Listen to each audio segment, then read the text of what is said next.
Hi, everyone, and welcome to our last reading of the 2020 Visiting Writers Series featuring Nathaniel Mackey. My name is Christina Sun, and I'm a second-year fiction candidate here at UMass and a Juniper Fellow in Prose, and we're so excited to have you join us for the last reading of our semester. The Visiting Writers Series is produced by the MFA for Poets and Writers and the Juniper Initiative for Arts in Action. The series is made possible with support from the Massachusetts Cultural Council, the University of Massachusetts Arts Council, the English Department, and our generous alumni. Books are available through Amherst Books. Take a look in the chat for a link to the bookstore. Just as a heads up, this event is being recorded and it will be available for viewing at a later date, so you can keep an eye out for that.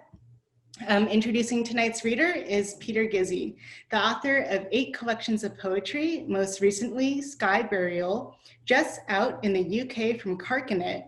Other recent titles include Archaeophonics, which was a finalist for the 2016 National Book Award, In Defense of Nothing, and Threshold Songs. A new collection, Now It's Dark, will be published by Wesleyan this December. His honors include fellowships from the Rex Foundation, the Howard Foundation, the Foundation for Contemporary Arts, and the Guggenheim. He has twice been the recipient of the Judith E. Wilson Visiting Fellowship in Poetry at the University of Cambridge. He is currently a professor of poetry in the MFA at UMass Amherst. Please welcome Peter Gizzi. Hi, everybody. Christina, thank you so much and for hosting and helping us. I'm really happy and honored to have Nathaniel Mackey with us tonight, and it's my delight to introduce him. I've written something because that's just how I roll. I'd like to start with the facts. Nathaniel Mackey is a poet, fiction writer, essayist, scholar, and editor. He was also a DJ for 25 years.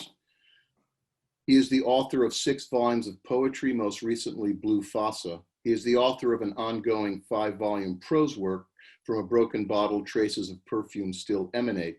The most recent installment is Late Arcade, and 2 books of criticism, the most recent of which is Paracritical Hinge, essays, talks, notes, interviews. We might say that Mackey is one-stop shopping in American letters. His awards and honors include the National Book Award for Poetry, a Guggenheim Fellowship, the Ruth Lilly Poetry Prize from the Poetry Foundation, the Bollingen Prize for American Poetry from the Beinecke Library at Yale University, and the Rebekah Bobbitt National Poetry Prize from the Library of Congress, no less. He is the Reynolds Prize Professor of Creative Writing at Duke University. Mackey grew up in Southern California in a working-class family, was accepted at Princeton to study mathematics. Knowing him across many years, it's easy to imagine a brilliant young person interested in the elegance of mathematical figures. A year or 2 later, Mackey would hear John Coltrane play, which he has described as a kind of conversion experience, a threshold to the music he would eventually make out of words. A highly figured elegance roughed up and splayed. About this music of his, he tells the Paris Review that I'm trying to give some sense of a kind of syncopation, a kind of rhythmic unsettledness. Mackey's life work, the 2 extended series, Mu, M-U, and Song of the Andambulu, now include, as of this spring, some 1,500 pages. Astonishing. These 2 series are braided like a helix throughout 35 years of writing, what he has called, quote, the long song. Mackey's sense of improvisation is broadly cultural in scope. In his ongoing work, Mackey blends, borrows, and translates elements not only from poetry, mythology, and literature, but equally from the trans-historical music cultures of Africa, Southern Europe, Asia, South America, the Caribbean, Baptist call and response, R&B, gospel, blues, and the many histories of jazz improvisation. His Song of the Andambulu draws from the funeral song of the Dogon people's death and rebirthing rituals, in which the figure of the person, as Mackey suggests, is a rough draft, suggesting that the business of humanity is unfinished. His poem becomes a vehicle to enunciate a new possibility, of that quest. The whole poem is a revelatory draft existing in a linguistic scape. The long song, whether in music or poetry, Mackey has said, increasingly appeals to me. It creates what I call fugitive time, time that really is a flight away from the ordinary, from quotidian time, profane time. In other words, his fugitive time aspires to ritual time, sacred time. Mackey writes an open-ended and extreme lyric out of the ruins and scattered histories of wandering and disparate peoples, keeping open the possibility that we might one day arrive. The poems read both like a creation myth as well as an elegy for a people already occupying a post-apocalyptic landscape. The song of the Andambulu and Mu tell the story of bodies bewildered, lost, fugitive, bewildered by the destruction that systems of power rain down on a people. Leaving aside the sheer scale of the project, what we find central to its power is empathy, pathos, human care, and the rich understanding that we have far to go. Part of the work's beauty is that Mackey leaves all options open. What's most apparent everywhere in this generous poetry is the insistent truth that emancipation can only come through collective imagination.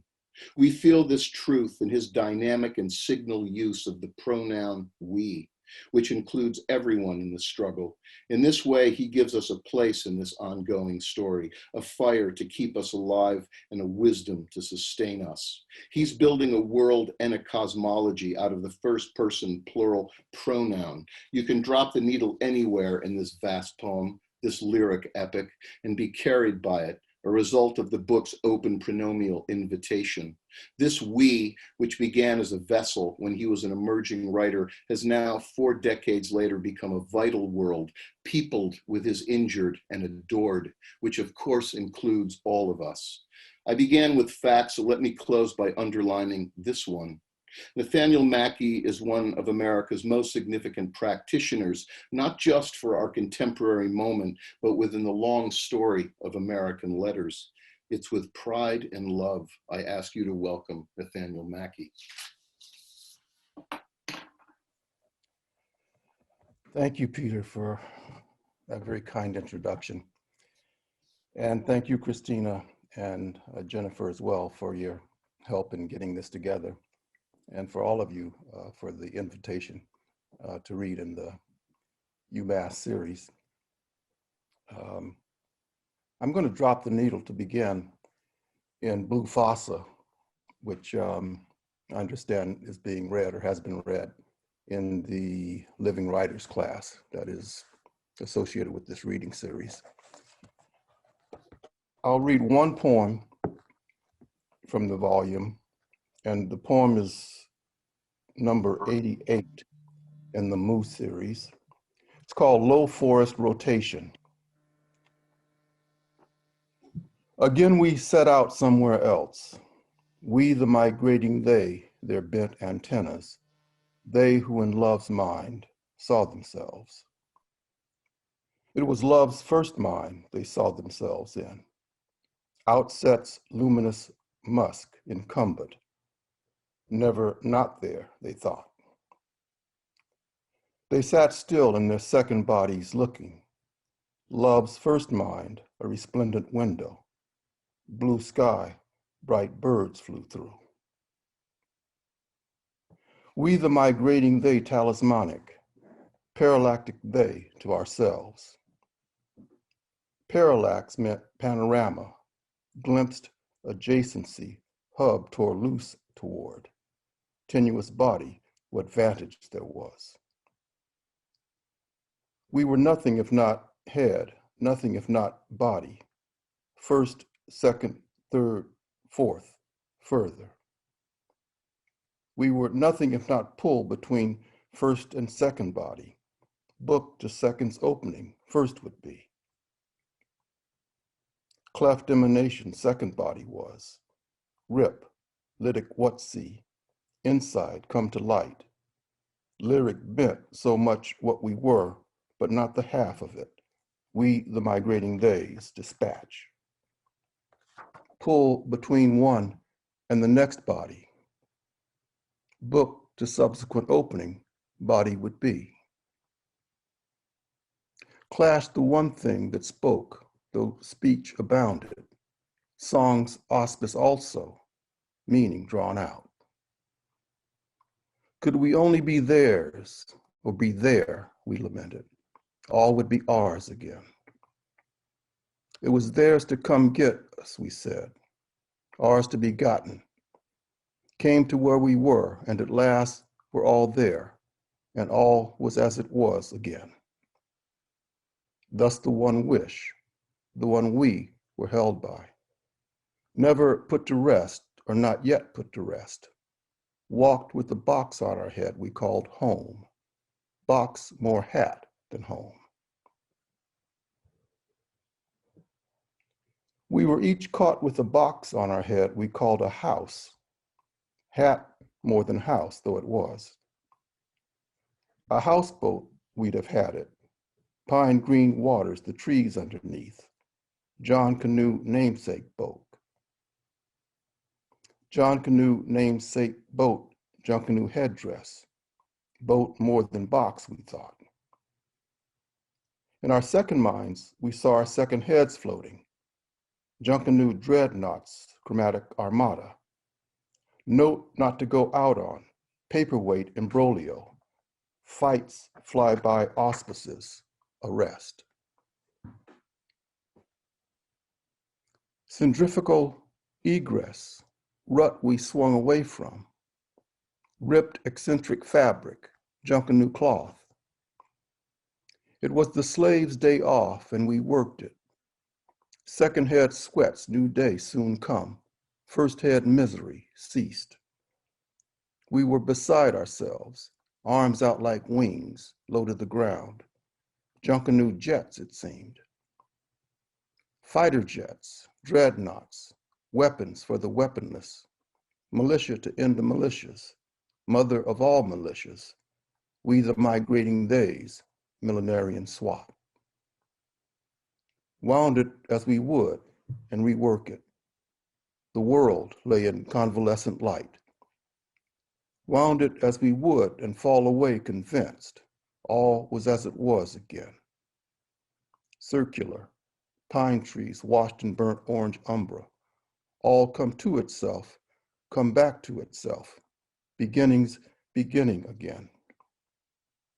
The Bahamas had nothing to do with it. Think Junkanoo though we did, but did have to do in that everything did. Nothing if not eclectic, ecumenical. The everything was. So again, we were athwart where we were. The elsewhere whose hum love tethered. Box-headed immigrants, the we antennas fell from. No known frequencies cue.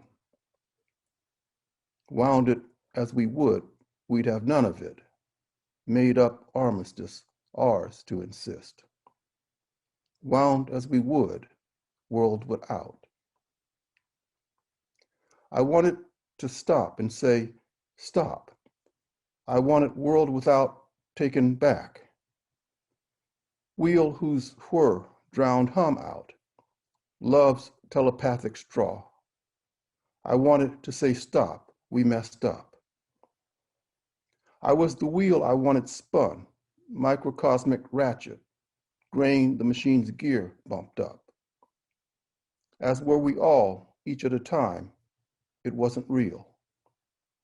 It was ritual we were lost in, would be ritual, would be lost. Low forest maths, Monkey. It was a mess. I said stop, we messed up. Everyone in turn said the same. Say stop, though we didn't stop. Outset's earthly perfume filled our noses. We, the migrating days, wounded prospects, wound as we would, moved on. Love's labyrinth itself we were in. Junkanoo hats on our heads that were houses, houses that were boats that flew. Low forest lay all around us. On toward the heart's own city we trekked. City we'd heard lay west of us. We, the migrating likeness we saw. Pine branch batons fell into their hands as they walked. A relay of sorts they were in. Gate to the eventual city, woodland rampart, apart from where they were, though they were. First head's hiccup, second head's expanse, trudge though they would, sweet nativity's telemetry, nativity, their resolute wish. Tawil, where they'd be, it was their many-headed exegete, soul's own home, it seemed. In soul's memory, doffed hats that were houses, stood bone close, a relay of sorts. Love's first mind found out were life longer, dream they kept dreaming. Love's republic lived in, all but all there, trudged on.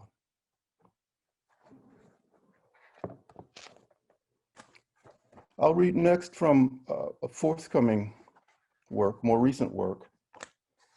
This is a poem from the Song of the Andumbulu series. It's number 255, and it will be included. It is included in one of the volumes in Double Trio, which is a set of 3 books that will be out in the spring. And this is from the 3rd of those books, which is called Nerve Church. We backed away from the silly sounding lake, Lake Pred, taken out looking at lights play on water. The book it otherwise was, or whose it was, flared up in green, the murmuring of gins caught in the poplars and the silver dollar trees. New inductees into the nerve church we were, and we soon would be, goaded by horns, pulled on by string, feet shod anew with bata drums. It was all only we were at Carolina Beach, the bleak Atlantic. Black bones up and down the beach, Bone Coast we called it. Fetid Pond, Pratt Lake. The Middle Passage kept coming ashore. Some quick spot of love among the refuse intervened. Itamar and Zvia, Brother B and Sister C, all the want and the would-be blaring on boxes up and down the sand, underness of no moment, but what came forth was the underness of it. The book of coming forth, Pratt otherwise was. Andrianette had said, direness no end. And so it seemed, underness other enough to itself to roll the obvious in, the base it all built up from, Nub's inaugural affront. We stood put upon by the rhyming gins. The scattered bones were so black they might have been made of tar. Crab's claws took hold of our feet. The silver dollar tree's leaves, the rhyme went, like leaves of a ledger, misery's masquerade. The wind and all else profiting nothing, not, if not a soul, serenade. Pratt Pond was Pratt Atlantic, Pratt Atlantic, Pratt Lake. Pratt Lake was no lake, but a precondition. Predecessor assault that kept coming. Predator arrest, we couldn't quit. We were each an unwieldy vessel, it made us feel. Rogue boats, all of us, and of late, all of us adrift. We bobbed athwart the we'd be. It wasn't our failing, yet it was. It was all our fault, but it wasn't. So cut the waters of Lake Pred. Never not one thing, but another, always remanded again. What exactly I'm about popped into my head and popped out of my mouth, and it of which the we'd be would have none. I saw my light lift at last, I wanted to say, as I balked, Pred's name on my tongue, like water on fish. What to do but let it be and be in it, canvassing rest and a regard. The gins hummed upside down, feet tied to the sky. A weaving wind, maybe all it was, but enough, being that, we're being enough, not moot. No way was it moot. Bones the lake's namesake took away. It was all only so much detritus, history washed up. So much not known as history, lest history contain too much. In that light, we scraped water on the wind, a quaint way of writing, a way some took to be mimicking speech. It was a quaint way of writing, not mimicking speech. No matter, a kind of tap ran alongside. The gins we'd heard held hammers. They made short work of time, we'd often heard. So was our record tapped away, we'd been told. The realty show press had us depressed, toxic shock like never before. We were trying to make a place apart, kleptocratic bombardment we were insisting we could push back. We were trying to prepare a place. Acolytes in the nerve church, captive, a madman at the wheel for real. We filled many a pew, the we'd be, the spite vote, no time soon to be gotten over.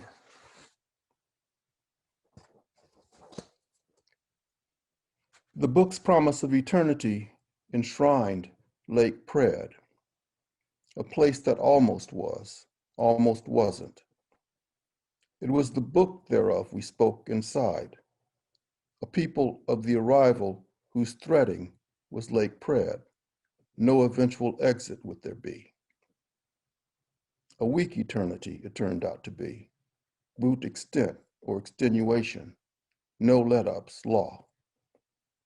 Love's coveted sachet had a way of receding, a predicate laid at arm's length, a predicate we backed away from. Lake Pred a certain surge, the hour and the season, such as they were.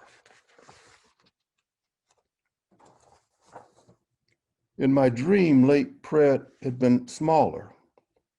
I walked its perimeter, awaiting love with the woman of my dreams. A college campus, it felt like, a golden relapse. Predecessor complaint, the stoic demand made on the living by the dead who were dying of thirst. They were the dead and the living dead and the dead. The lake held how much they'd have drank. On this, the short side of memory, a backed into interiority held sway. Ocean, pond, lake, lagoon. Exactly which it was no matter. The vicissitudes of appraising Lake Pred leaned in. We inside the nerve church, on the verge of tears, went on being beset. The apprentice press at it again. Bones on cement block floors, babies in cages, the nightmare we woke up in.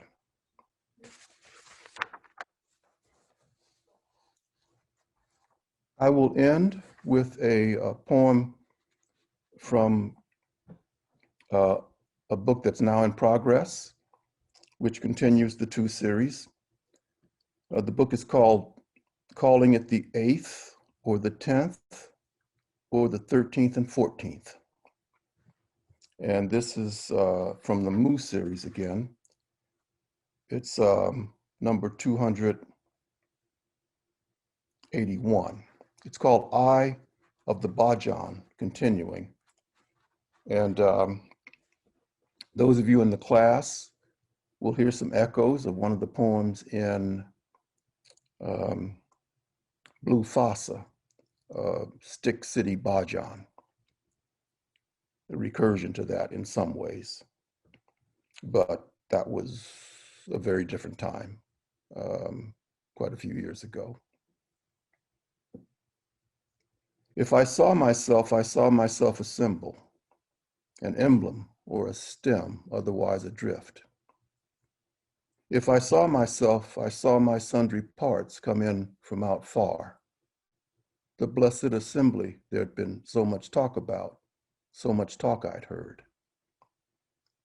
If I came upon myself, I was I and I. I and I stayed or stood, charitably distant. I and I themselves, and I out of each one's mouth. If I saw myself concocted. I saw myself conniptic again. Nub was now all a conniption, ears perked up inside a cardboard hollow. Crater times crater, exponential haunt, exponential hastening, a hazing subterraneously sought. From stratum to stratum, damage passed. Between the virus and the wannabe king, voices cracked. Dry seeds ripped from the reed bed, to the larger from the lesser death. From the lesser to the larger death, lament never not to be remembered. Saint anger slogging Saint sufferheads to rain, it turned out it was, working it, not knowing how. If I saw myself, I saw my head wrapped in word skirt fabric, star scarf, bandana, part tourniquet, part turban, the night sky itself, it seemed.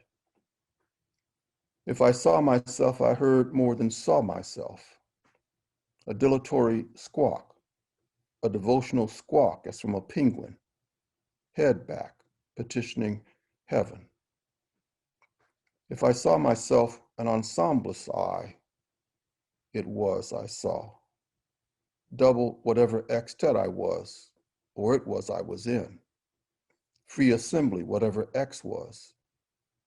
Modest our estate, were there one. It wasn't I was back in Stick City, more I'd maybe never gone away. Stick beat the Bajan Tala. The Tingtal's witness, I simply stood by. What said meliorist, ameliorating away. We were living a life after which hell would have been redundant. Between the virus and the wannabe king, our voices broke. Breakage's own truth, our toll and our testament. Cracked, broke, crackling blueness's bequest. We were ourselves when we were real. Congregant memory, misery's equation. The crown infectionate war of a kingdom not of this world. So it was we sang our Bajan less crystalline than cracked. Ourselves when we were real, we kept telling ourselves. Between the wannabe king and the virus, between the devil and the deep blue sea. We sipped tea made from rainwater, wrung from Aruna's tights, the legs of a Carnatic singer, medicinal, we thought. Chant. Inside the shadow box, it turned out to be, we saw the virus crown atilt on the Prez's head. Say so or not, a troubling song it was we sang. Sweet melt of consonants and vowels, no matter. We sang with swabs high up our nostrils. The cautionary falsetto we floated, sirened across the air. It was a devotional song, even so. Write what out, it said, or it seemed it said, or we wanted to say, as we'd have had it no other way. And we certainly said, ourselves, when we were real, we reminded ourselves. All the same, it wasn't singing. It was ourselves when we were real, me seeing myself when I was real, so that seeing myself, I saw that was real, slipped, and in arrears, the world wondering what, when it was real, had to do with it, the end of the real, or the end of the world, the again of what had been, was, and would be. So going from tourniquet to turban, I saw myself. Such was being said of each of us, the being real a next order command, incubating synapse. There before we knew it, there, some would say later, but for knowing, no time soon would there be both. We ignored them. Resound of Hermetic doctrine, though it was. The non-sonant singers, or the devotional non-singers, we once again were long since beyond all that. Marx made a sound on paper. Only the ext interstice forbore. All it was bat gristle crowned us a new one, the wannabe king, the worst, but not the only one. Our turbans took off skin coming off. It was the day of the dying, the day of the living dead. Gunmen on government steps, the crown's accomplices. Protesters, they were calling themselves. We, the conceptual singers, went on conceiving, the singing whose being real we'd be. Nonsonant our way with it until ourselves, when we were real, we kept insisting. So if I saw myself, I sat up straight, happy to be seen, sad to have slouched in my seat. Marx made a sound on paper I was lifted by, a Sanskrit rope of knots, Aruna's hair tied in a bun, love's late severity, love of the unlikely, its play. We kept our conceptual bhajan afloat. Want was our bodily share of infinity, flesh our cogitative share of restriction, attacks ourselves when we were real, exacted, rent we owed being real. It was the day of the dying, the day of the zombie dead. Vaccine or no vaccine, they were back. If I saw myself sit up, said, but not only said, but seen to take notice. To see was to be said's redoubt. I saw nub upside its own head, or beside itself, it seemed. If I saw myself spy with my little eye, a Nublican death commission, meet without meeting, arms of the viral crown, a parallel hammering, faint what hope we held for the blessed community we'd be. If I saw myself leave, or myself look away, or from jump, I saw myself spy with my little eye, myself not looking, unself-consciously of the blessed community we'd be. The paddings of space fell away. So close were the lights of the contaminated city, and of tall grass of the infectious hillsides, rumors continued to abound. All I wanted now was not to be seen.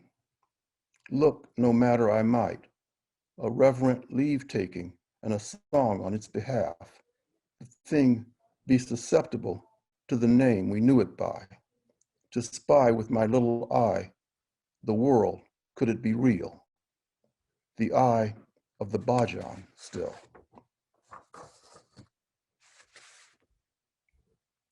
COVID sounded like a night sky covering, stars a rash or a breakout, a deep receding dome we lay on our backs looking up into.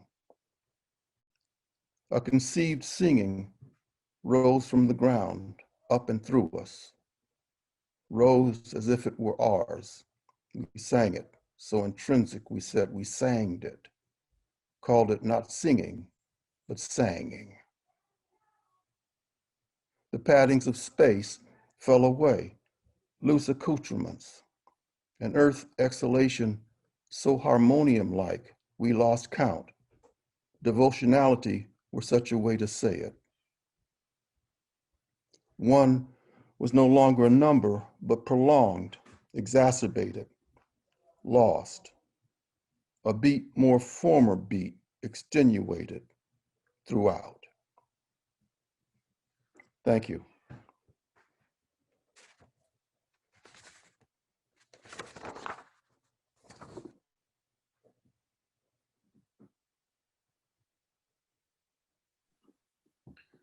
Thank you, Nate. That was remarkable. That new poem is just so strong. I mean, this idea that the end of the real or the end of the world is kind of where we are in the media bath that we live in. I can't believe that you have like a whole new book going, given the fact that you're publishing double trio this spring that weighs in at about, what, 1,000 pages of the sections of the song. Yeah, something like that. It's remarkable. You know, I kind of wish you could just keep reading, because I just felt like we were just getting up and running into your world, just so richly peopled, which begins with my first question about, you know, how did you settle so young on the pronoun we, you know, and then how have you peopled it over all these years?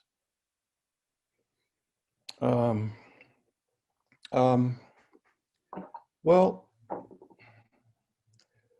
it's almost like the we chose me. I had this almost instinctual impulse to speak we when I started writing. It was there. It was there in what in my teens. I don't know why. And it was, it was a source of consternation for a while. It wasn't what one normally saw, being done in poems. So, I was a bit self-conscious about it, and did some wrestling with it because I didn't know who this we was. And not to mention the fact that it sounded kind of presumptuous, to be speaking for a plurality or collective, at a time when the lyric poem was mostly given over to the I, and its senses of of estrangement often, and separation. And I loved that poetry. I mean, in class today, I mentioned Robert Creeley as an early force and influence, and the I struggles in that poetry, especially in relation to what's outside the I, and that spoke to me. But here I was sitting down, and every time I sat down, this we popped out. So, and not that I wrote everything that way. I wrote with other pronouns, and I certainly wrote my share of I poems. And that last poem was an I poem. So, but it's definitely been a characteristic feature of my writing, to reach for the we, and the fact that there were questions and quandaries, to be had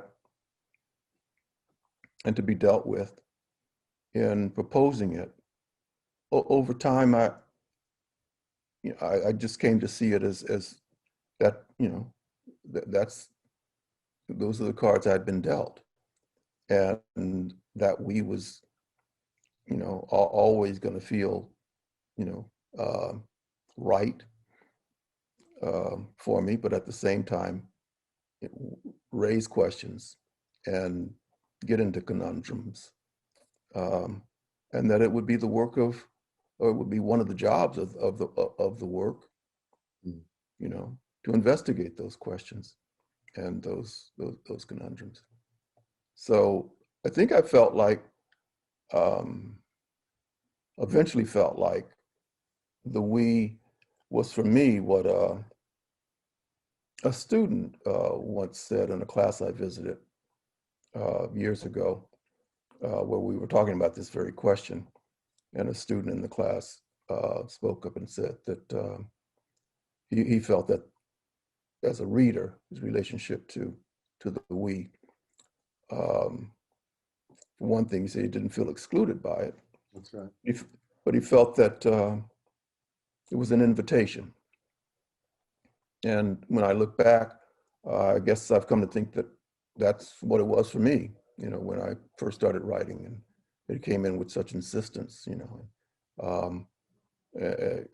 was an invitation to me, and I've been,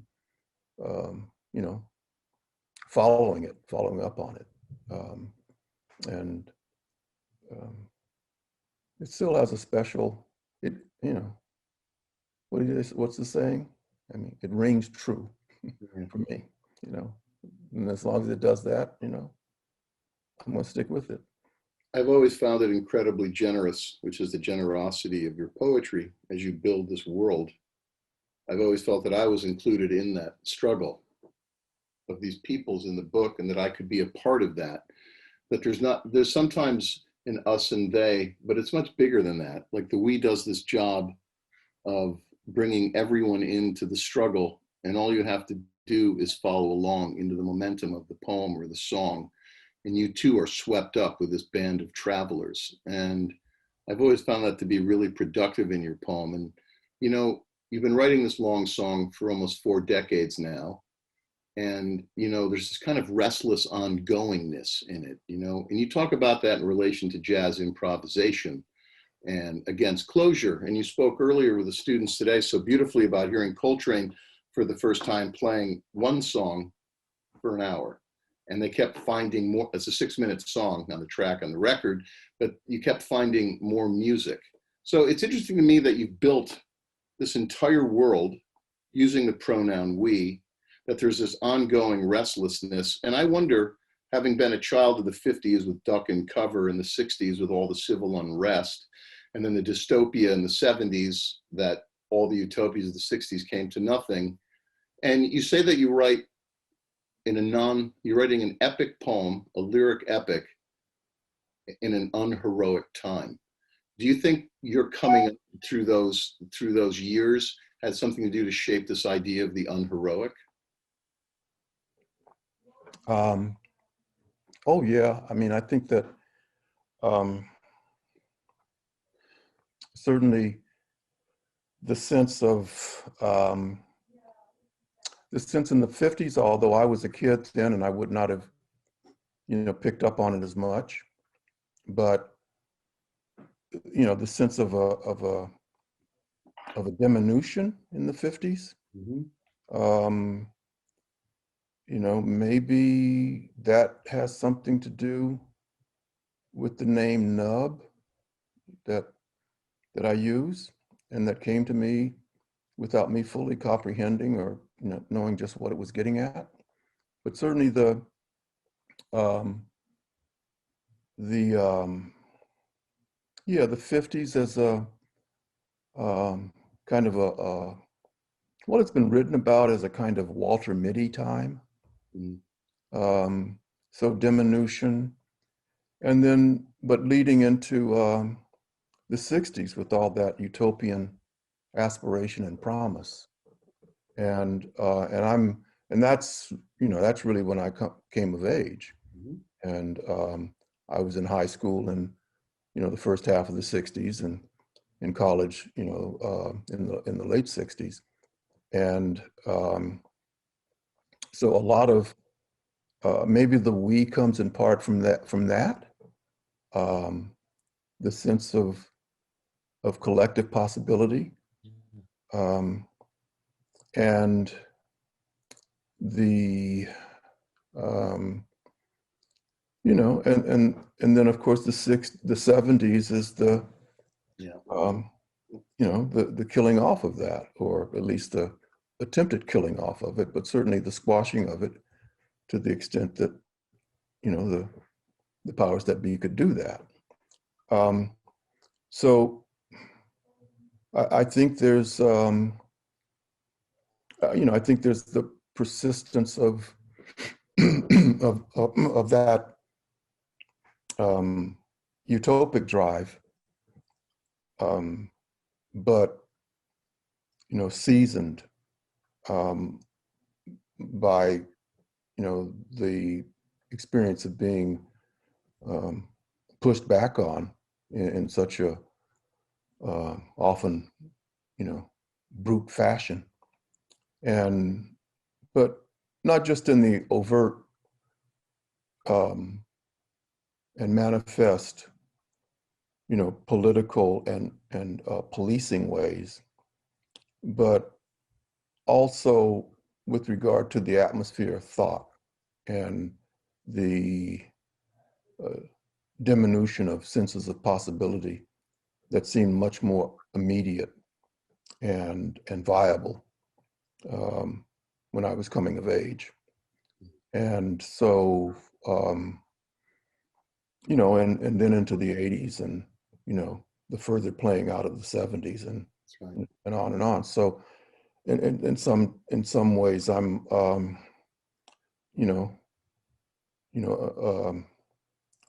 child of the 60s, trying to keep on. And, I've written about the serial poem and the ongoingness of the serial poem having a utopian aspect to it, in that it defies closure, and it posits a kind of endless openness and possibility. But at the same time,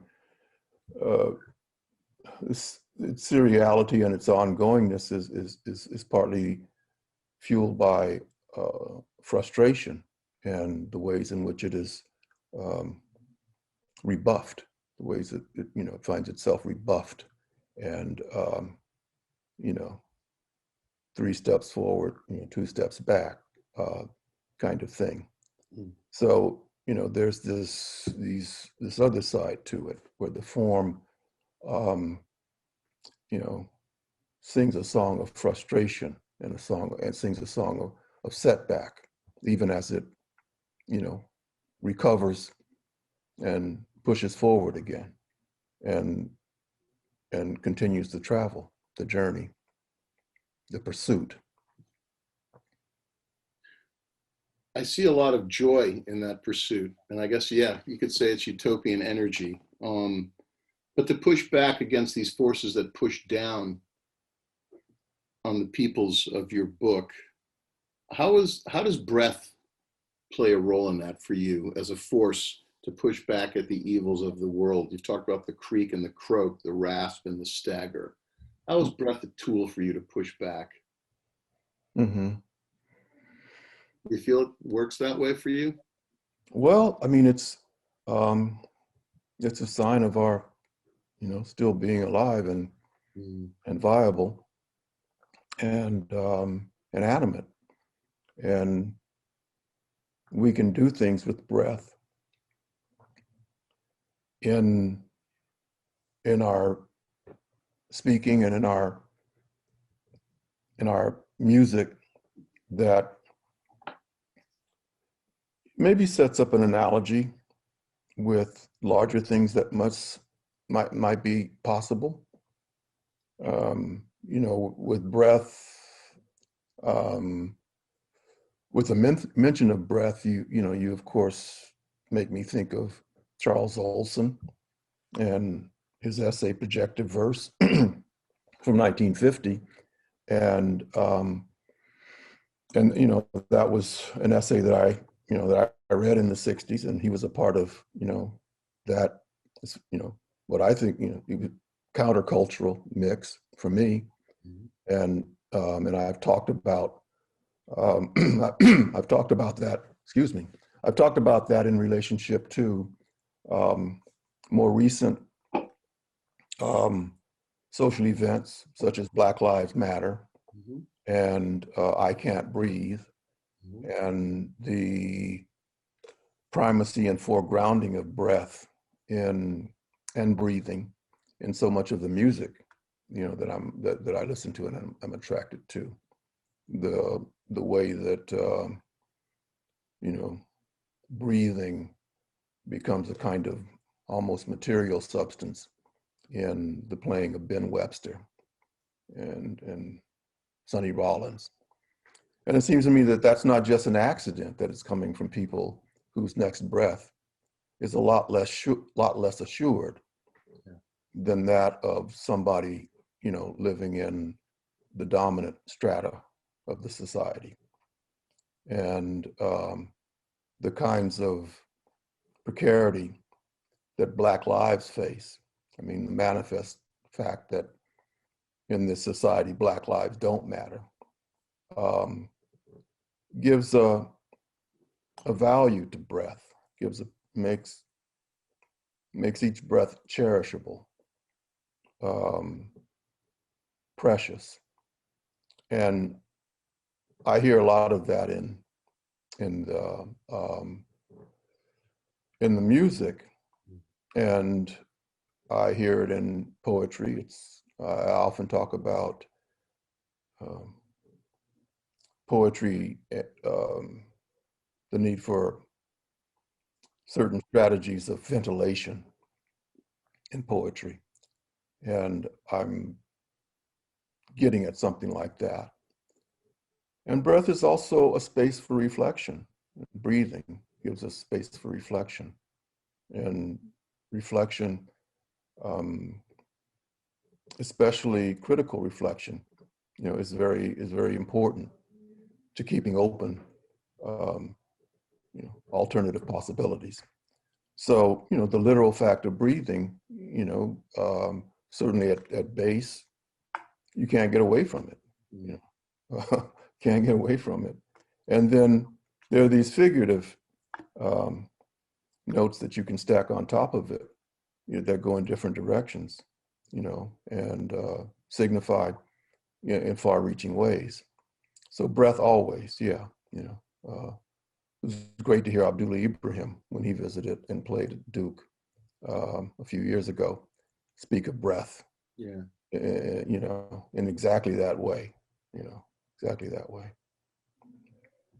Well, yeah, it's the way the music, so much of the music you love, so many reed instruments and wind, and it's just the way that they aspirate and they create emotional resonances. And there is critical thought in abstract music or instrumental music. It gives you a moment to consider as you feel it. And it always seems, you know, from the poetry side, breath, you talked about Olson, but also this notion of so much of the music that speaks to you comes through that medium, and singers, right? So many singers. Yeah. And it's like, it's both fragile and indelible, you know, it's fleeting and yet it's powerful. And I've always, like, this is a big aspect when I read your poems, how I breathe as I read them, how the rhythms are set up and the cadences are set up, and that adluvial phrase you use at the end when you have the single phrase that then breaks into the next stanza. Yeah. So it's so deliberate and so effective. But like, so, okay, so speaking of your work, I'm just going to change gears, because let's just talk about this for a minute. This spring, New Directions is about to bring out your double trio, a box set of 3 books, no less, of 2 books each. I mean, and that together are close to 1,000 pages, all new installments of your long song. And if I'm right, you wrote this between 2012 and 2018, which Mhm. is kind of remarkable. So I want to know what drugs you were on, and will you share them? Now, the real question is, what was that like to have all of that language and all of those worlds you're building and all the ones you're creating? What was that like to pass through you? You must have been on fire. Mm. Um, what's it like? Um, well, I like it. I'm I I'm mean, actually you've been I'm, writing every day, all day. I don't know. I'm actually still there, which is the even greater part about that. Yeah, I could hear that in the last poem you Yeah, just. the last poem is from that book I mentioned, which is another double book Wow. of 50 installments of Andumbulu Mu, and so it will. The last song of the Andumbulu, the last poem and song of the in Nerve Church, the last book of Double Trio, is Song of the Andumbulu 260. And so the poem I'm working on now is the last poem in this book, calling it the 8th or the 10th or the 13th and 14th. So you've already completed that. I'm working on the last poem, Last poem. which is Song of the Andumbulu 310. Wow. And as I have taken to saying, well, if I can keep this up and live long enough, my next publication will be double quartet. Wow. So we'll see. Turns out you can go to a lot of places on your couch. And you can also, carry your couch with you when you leave the house, which has turned out to be a great discovery. And in fact, carry your whole house, on your head, in your head. But yeah, it's kind of like, a condition I've been looking for all these years. Mm-hmm. It feels like that. It feels like you've picked up a major carrier frequency, which, leads me to this next question, because music is so essential to your imagination, your intellect, your being, your emotional life. So when you're writing, is there music on? Do you tune by listening to a piece of music and then turn it off and write, or do you write with music on? I do, a variety of things. I certainly, and that certainly includes writing, when music is on. Mm-hmm. And, but, sometimes I need silence to write. Yeah. And there are other times I need just kind of everyday background noise, Yeah. um, you know, Yeah, which that right. last poem you just read had a lot of background noise in it. Yeah, having the TV on, the news, that kind of stuff. Yeah. So it varies. Every day is a different day, and what works, on a particular day may not work the next day. Right. There are particular pieces of music that are often conducive to me writing, and there's also a good deal of reference in my writing to particular pieces of music, and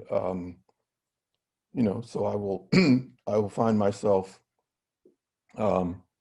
listening and listening again and again to those pieces of music, to to mine them and to let them play upon me in whatever way eventuates. So that's certainly part of what I do, is to um, um, use music as um, kind of provocation for linguistic action. And this is usually, you know, nonverbal music, instrumental music. But I find that that sometimes in listening to music, that there are verbal formulations that occur or come to me that I just don't think would have come to me without that music. And they're not exactly referring to the music, although in some sense they correspond to the music in that maybe a certain progression of chords led to a phrase, the phrase that pops in, you know, that comes into my head. There was one I remember talking with, there was an interview years ago up at Woodland Pattern in Milwaukee that was conducted with me, and we ended up, it was something I'd recently written where the phrase steep incumbency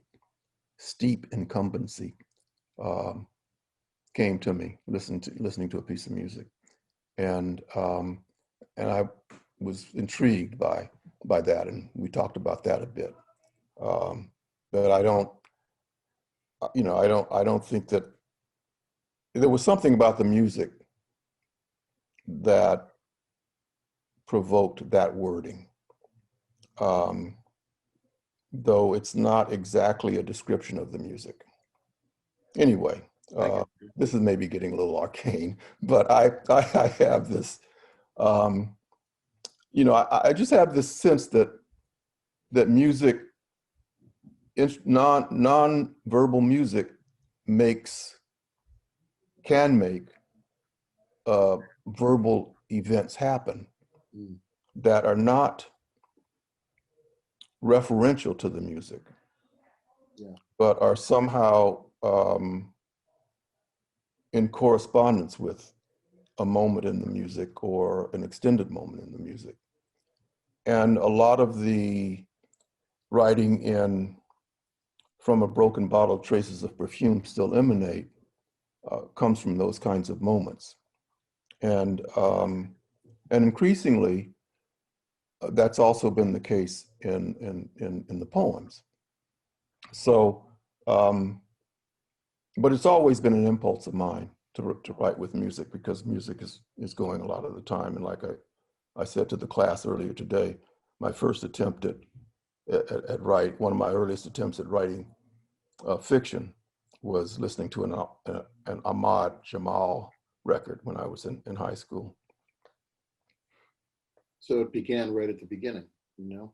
But I think listening to all this instrumental music, as you're saying, I mean, it's got to be one way that helps, you know, these figures that keep coming up in these settings and these peoples and the terms that you use that come to you. I imagine it comes out of, you know, out of instrumental music. It's like it provides a frequency for you to find these narratives that you create. And it's interesting to me because I never really think of the long song of yours to be narrative, but in fact it is. And you've been interested in narrative art all along because you've written, you know, 5 volumes of fiction. And now I'm beginning to see that narrative is a really chief element of what you're doing, you know, by world building. Yeah. But I was going to switch gears because we're talking. Well, one thing I'd say about that is there's a great deal of well, there's a great deal of attitude and stance that you can hear in the music, and you know, you can let it flower, and then you get, you know, you get some of the rudiments of narrative. You know, you get character, you know, you get you know, a little bit of action, you get gesture, you know, you get these tableaus that seem to be, you know, these little miniature dramas. You know, I hear a lot about that. I hear a lot of that going on, Yeah. especially in, a music as conversational as jazz, but also just going around the world. So many folk musics that are, conversational, vernacular, but yeah, and listening to, you know, um, the classical musics of the world, which are often, tied to literary works or works of theater, opera, et cetera, et cetera. And just, seem to be a fleshing out of, something like Lester Young's, idea that every solo is telling a story, you know. And so there's, some character in there and some attitude, and stance. Joseph Jarman talking about, the way you stand on the on the stage, the music stage as an instrumentalist, you know, has already made a statement, before you hit a single note. So there's that going on, and elements of presentation, graphic presentation, how you present, how the poem presents on the page, that kind of thing. But yeah, you were about to say something, well, or ask something. I have other questions, but then I realized the time is such that I should probably go to a couple of audience questions just to include the world that we're talking to, which we can't see, and it's strange. But your friend Priscilla Wald asks, can you talk about your use of mythology in your work and what draws you to it? You could be here all night with that one. Yeah, that's a big one. And very devilish of Priscilla to ask that question, because 10 words or less.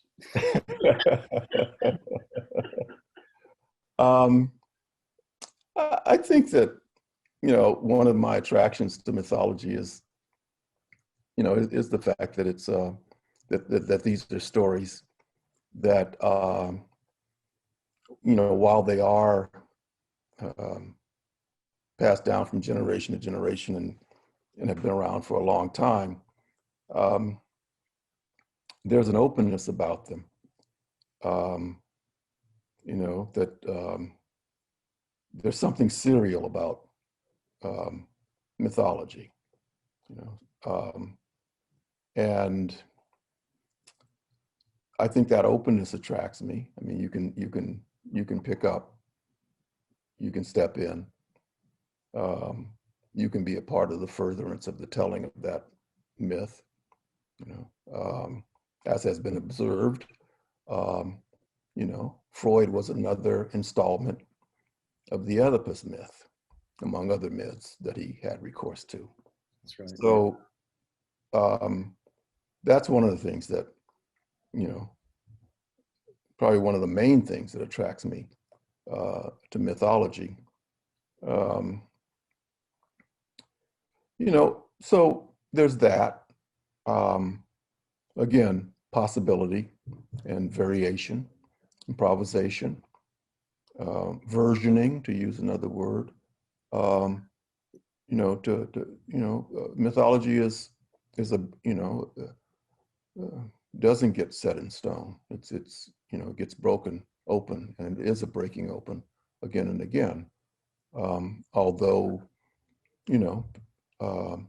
it's sometimes spoken of in a pejorative way, but that's not the sense of it or the deployment of it that attracts me. Those ways that can be. I would say that what attracts you is like the way in which a book can become a boat, can become a bird, can become a boy, in the ways in which like the symmetries are asymmetrical, and that anything can happen and does happen. And it feels like that's what's happening in your work. Things are constantly transforming, and the relationships aren't always symmetrical. In fact, they're transformative. They evolve, Yeah. And I think, I mean, I can see why Patricia asked that question, and you've also written about myth, very intelligently in your first book in particular, Discrepant Engagements. But I'm looking at the time, and I got two questions here. I'm just trying to think which one to go with.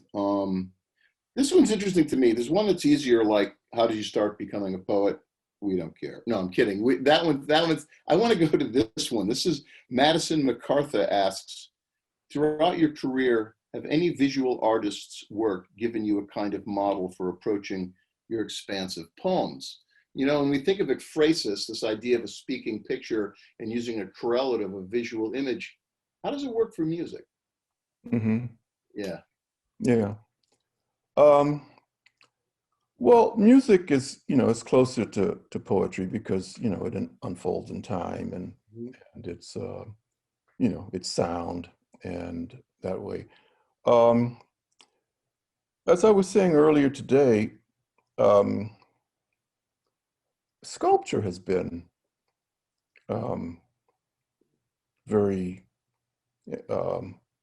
influential, when it comes to the visual arts for me.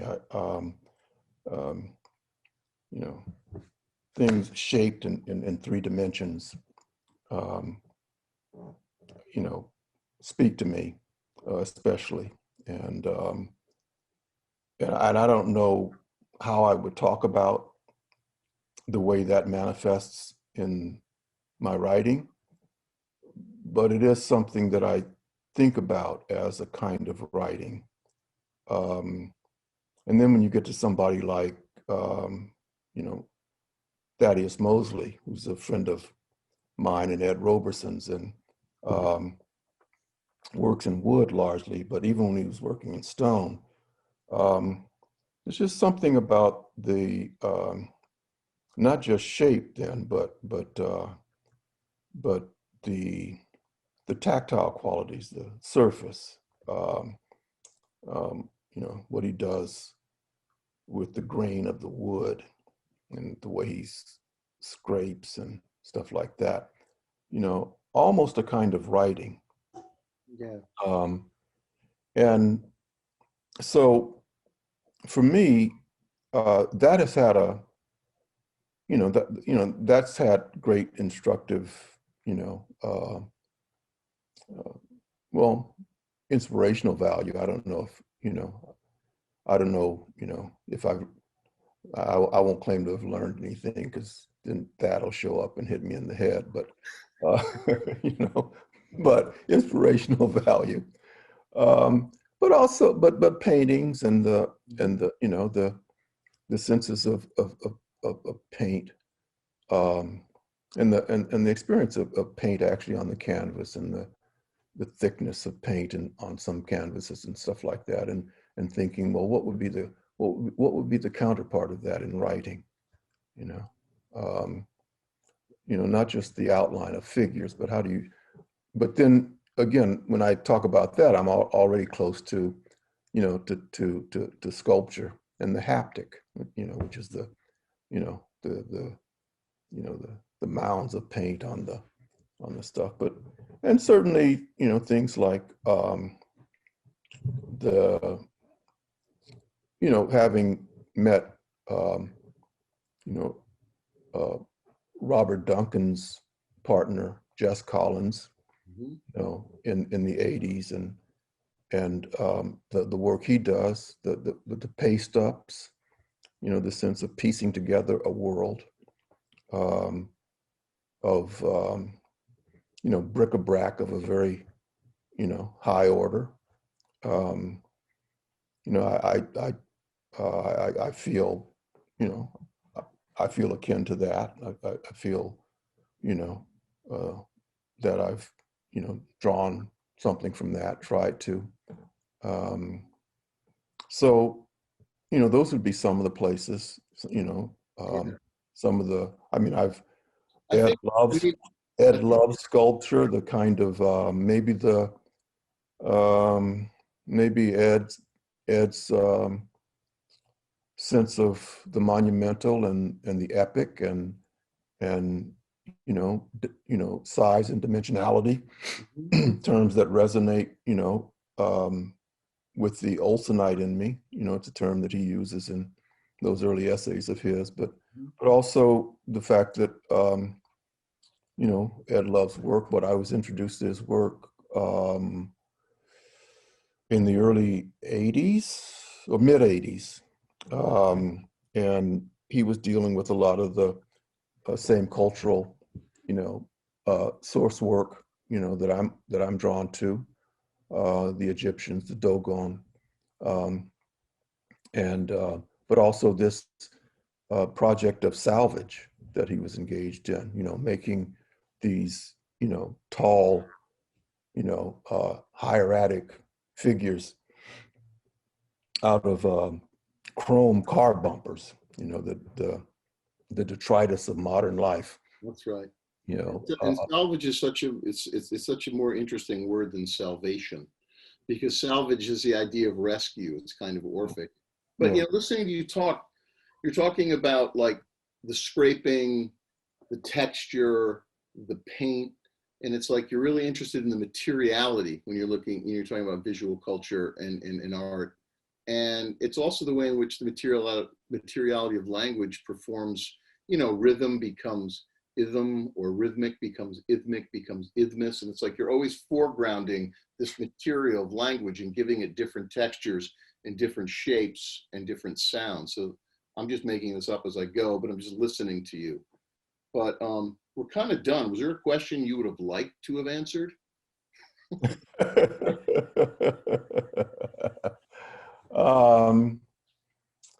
No. At this point, the most important question is one that I'm going to be asking soon, and that is, what's for dinner? Okay. All right. That sounds good. You know, Nate, I've known you for many years, but it also is important for me to say, you know, that you're a master, and it's an honor to hear your work and to know you. And we're really grateful that you gave us your time and read those wonderful poems. And it was great to hear from Blue Fasa to the forthcoming book to the new work. So that was perfect. Yeah. Yeah. Well, it's very generous of you to say that. And it's very good to see you again. Good to see you too. Thanks again for inviting me to be a part of this series. Yeah, we did it okay here on Zoom, but yeah. Yeah.